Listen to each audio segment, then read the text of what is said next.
Thanks so much. A bill just introduced in the Utah Legislature aims to help people with anxiety, depression, and PTSD. But you might be surprised how. ABC4 reporter Kate Gardner on Utah's Capitol Hill today explaining what makes this bill so different.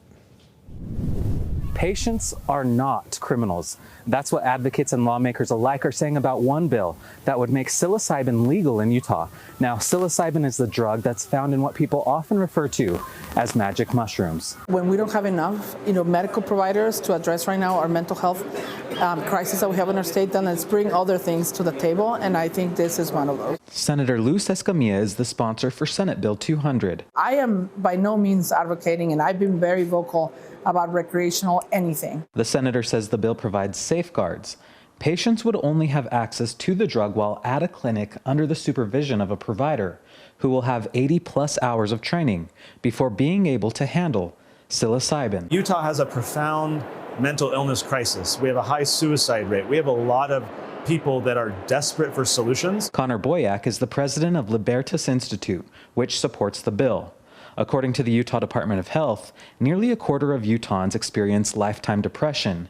And for the year 2020, the CDC ranks Utah as the 9th highest state for suicides. This appears to be a solution according to the research. It's safe, it's effective, it's helping a lot of people right now in clinical studies. Our goal is to say, let's open it up a bit more for the people who are desperately in need. I know we are going to save lives. Desiree Hennessy is the director of the Utah Patients Coalition, which also supports the bill, and says this will hugely benefit first responders and service members who develop PTSD, depression, and anxiety. We say thank you for your service, and then we don't have anything to offer them for all that they truly gave and what they'll never get back. If passed, Utah will be one of the first in the nation to allow the treatment. For us to wait for the federal government to respond is, to me, irresponsible because people are needing help, especially our veterans, and they need this extra help so they don't get attached to opioids, which are very addictive and actually kill people. Last year, lawmakers approved the creation of a task force to look into the research and studies of psilocybin.